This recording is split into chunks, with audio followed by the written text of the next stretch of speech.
Hi, welcome to Story Hour. I'm Miss Teresa, and we have a very special story hour today.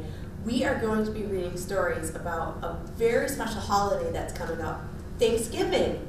This is one of Miss Teresa's favorite holidays. She loves getting together with family and friends, and there's always some good food, including turkey. And that is just what our first story is about. Story is called Turkey Trouble by Wendy Silvano. So let's see what happens to poor Turkey here.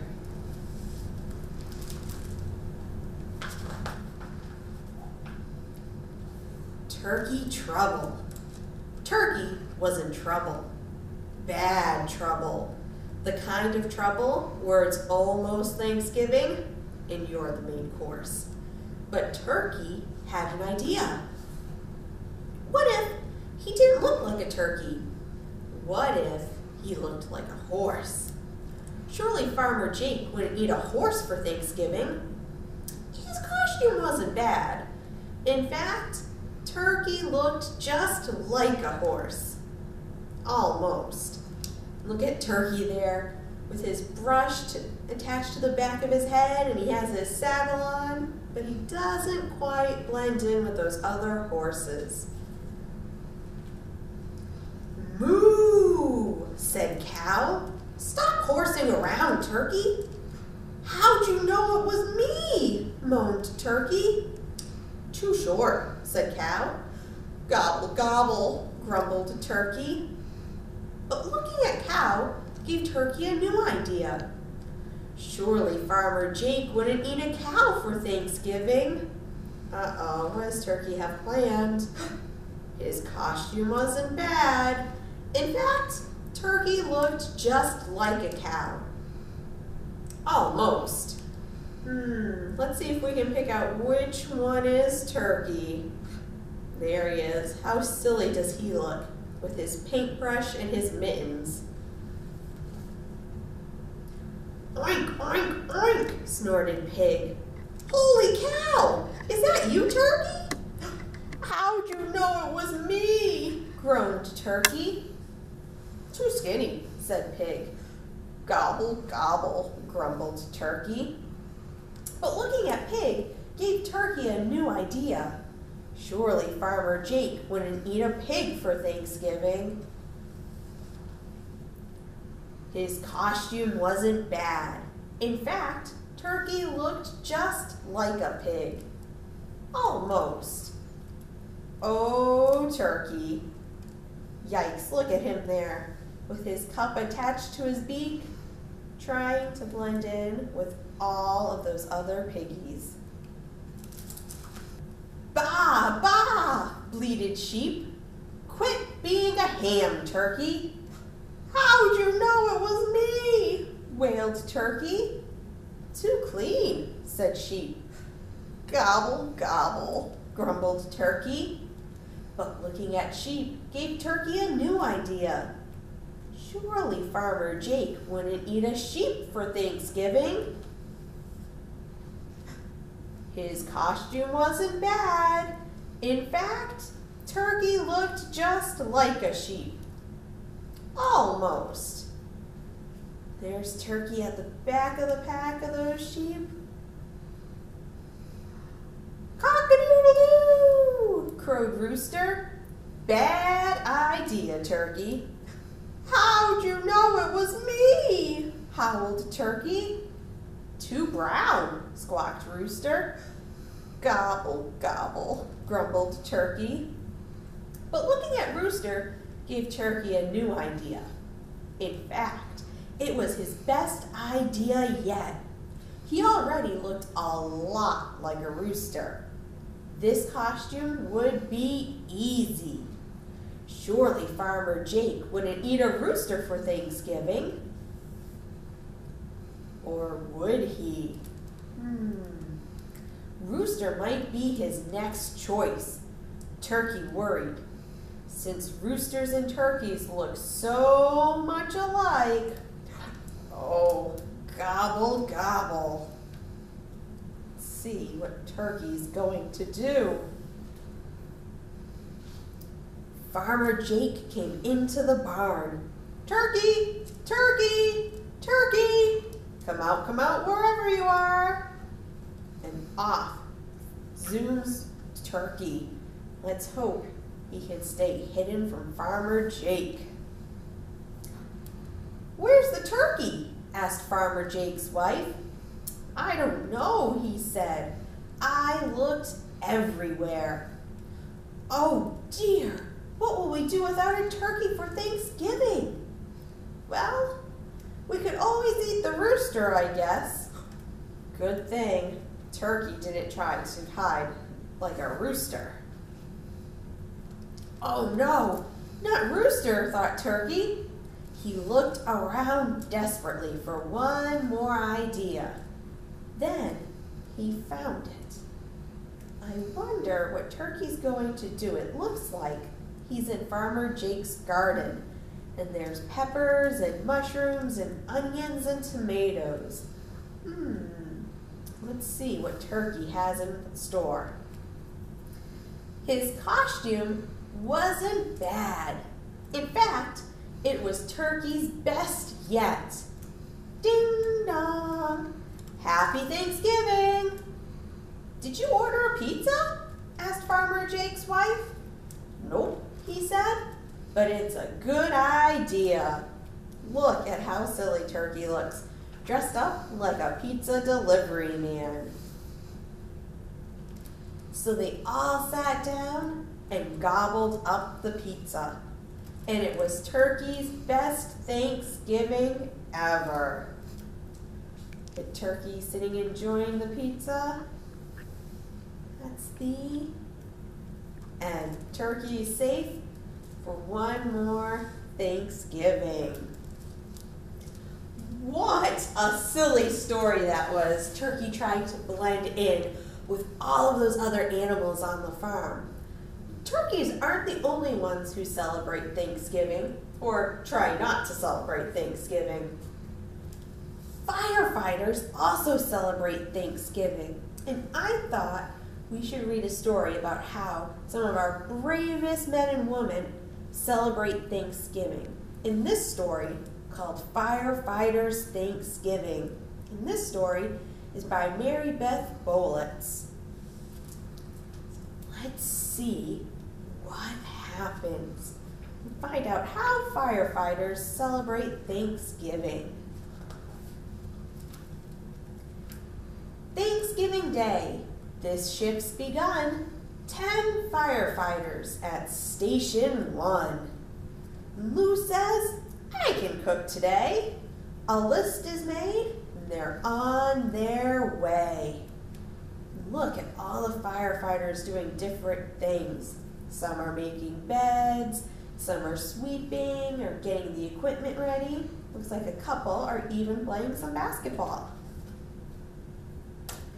A turkey, pumpkin, yeast potatoes, ice cream, yams, and ripe tomatoes.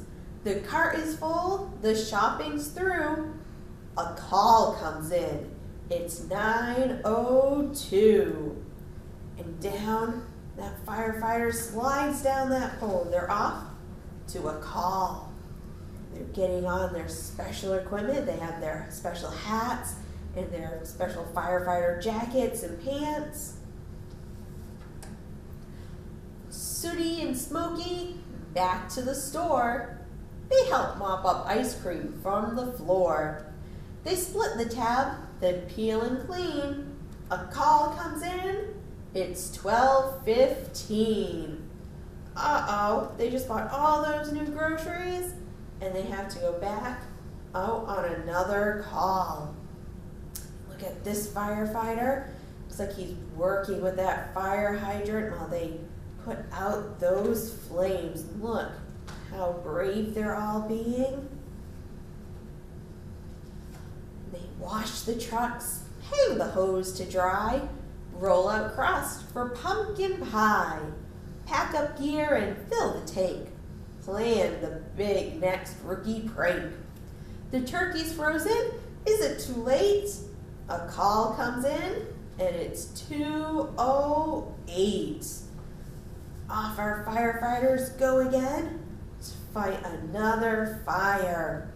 They're helping that person come down out of the window, making sure everyone gets out of the building safely. They're back at the station now. They check the equipment, fix a tire, record the details of the fire, put the potatoes on to boil, refuel the trucks, and change the oil. Throw out the pie crust and start again. A call comes in.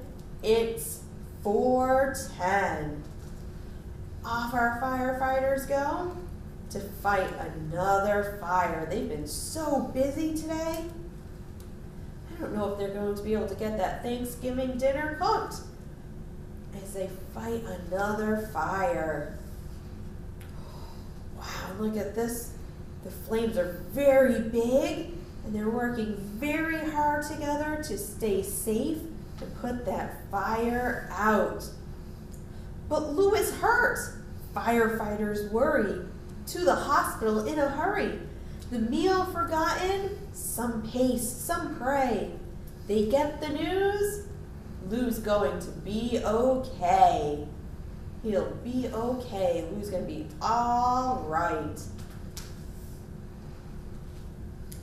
Back at the station, night is falling. Families soon will be calling. The turkey's raw, the potatoes too. No pies, no bread, just lots of Lou. They wash the trucks and hose the floor. A call comes in. It's 8:04. Another call and off they go again. Our brave firefighters getting all their gear back on and going out to fight another fire. While they fight fires, a feast is spread. Turkey stuffing, pies and bread. A note is on the table too. From thankful us to helpful you. Happy Thanksgiving. So while those firefighters were out on that last call putting out another fire, look at all of their friends and family. The whole community got together and brought them mashed potatoes and a big turkey. Looks like some green beans and of course pumpkin pie. And they make sure that they share all of their food, that huge feast, with Lou, who's looking happier already. That's the end. That was a great story about how firefighters celebrate Thanksgiving. Sometimes they can't be home with their families because they have such an important job. It's always nice to remember that they do such great things and be a little bit thankful that they're around to protect us. So why don't we read one more story today? And this story is again about Thanksgiving. And it's about this little guy, a little mouse, who looks like he is carrying quite a heavy load. So let's find out what this mouse is up to. In One is a Feast for a Mouse. Let's see, in this story, it's by Judy Cox.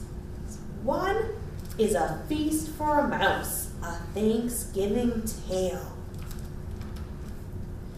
After Thanksgiving dinner, Mouse crept out of his hidey hole and looked around. The house was quiet. Dad snoozed in his chair with his book. Mom dozed in front of the TV. Outside, the kids played football in the crisp yellow leaves. Cat curled up by the fire. He yawned and stretched his stripy tail. Then he closed his greeny eyes and went to sleep. You can see our little mouse. Let's see what he is up to. Mouse scampered up the tablecloth. Thanksgiving leftovers were still on the table. So much to eat. Mouse saw a teensy tiny toothsome green pea all by itself under a plate. Give thanks, he thought. One will be a feast for me.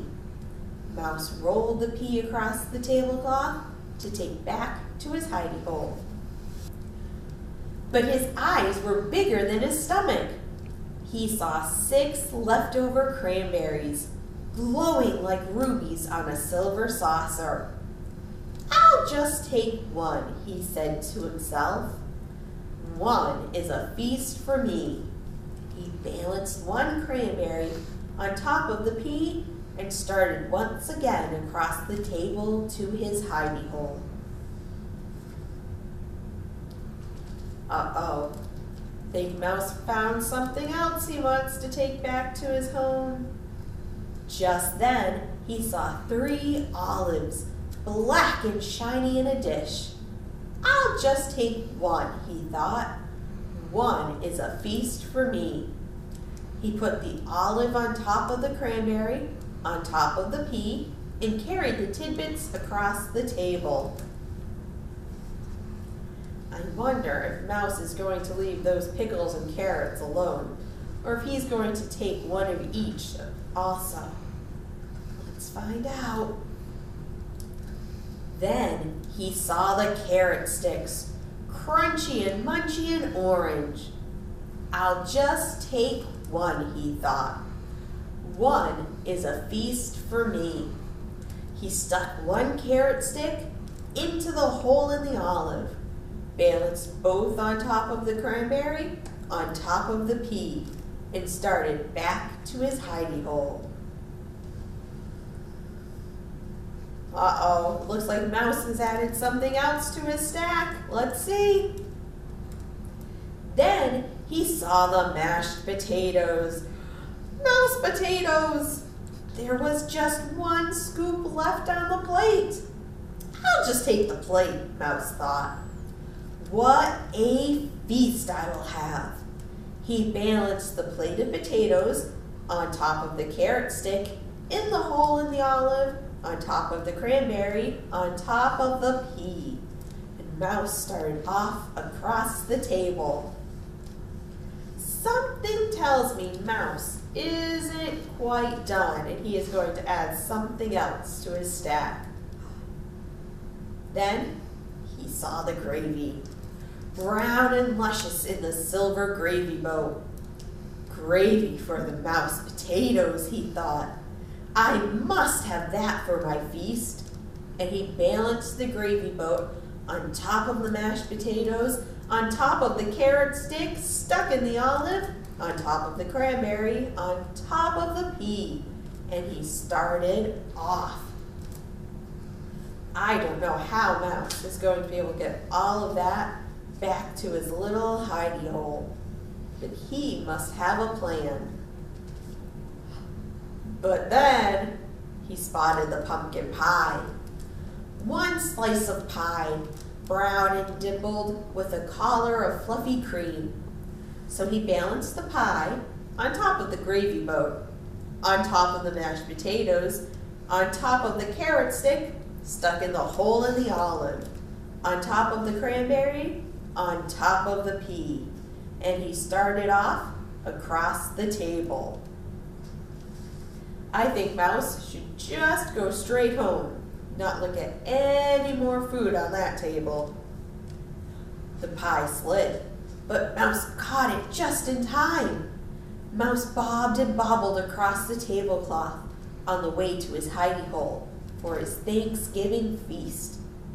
He didn't see Cat creeping closer and closer. Uh-oh, there's Cat, and Mouse is heading right towards him. But Mouse saw the turkey, brown and juicy, surrounded with parsley. Much was gone, but there was enough left for a mouse feast, or even 2. I'll just add that, thought Mouse. and he carefully placed the turkey on the platter. And he carefully placed the turkey platter on top of his pile. On top of the pie, on top of the gravy, on top of the mashed potatoes, on top of the carrot stick stuck in the hole in the olive, on top of the cranberry, on top of the pea. That is a lot of food for that little mouse. He started off across the table to his hidey hole, and there, at the table's edge, he met Cat, greedy-eyed and hungry, clawing up the table on the tablecloth. Uh-oh. Mouse skidded to a stop. The turkey wibbled and wobbled, slid and slipped. Mouse danced to keep his feast balanced. He pirouetted like a ballerina, juggled like a platter spinner. But off slid the turkey, whoosh, with a plop, landing smack on the cat.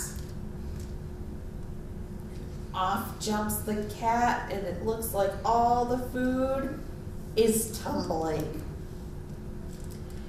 Down crashed the pumpkin pie and the boat with the gravy. Down crashed the mashed potatoes with a clatter that woke Mom. Down fell the carrot stick, still impaled in the olive. Down went the cranberry, which rolled, leaving a red track across the tablecloth. Down went the pea, all caterwumps off the table, rolling onto the floor. Off scampered Mouse, quick as a bandit, back to his hidey hole ahead of Cat. Look at all the food, the gravy and the potatoes and the pie and the turkey and the olive and the pea crashing down. He huddled in his hidey hole, his heart pitter-pattered. There's Mouse, he's way up high in that clock, peeking out. He peered out. Down came the broom on the stripy, greedy-eyed cat. "Bad kitty," shouted Mom, "outside." And she swept the cat out the door. Mouse looked around, whiskers trembling with fright. No Thanksgiving feast for me, he thought. Just then, he spotted glowing in the corner. What is Mouse going to find? One teensy tiny, rounded, toothsome, green and luscious pea. There's that pea that he started with way back in the beginning of the story. Give thanks. One is a feast for me. The end. What a silly mouse. If he had just gotten that one pea like he had wanted to, none of that would have happened. But he saw all those yummy foods we eat on Thanksgiving and just couldn't help himself. That is the end of Story Hour for today. Thank you so much for joining us, and I hope you have a very happy Thanksgiving. See you next time.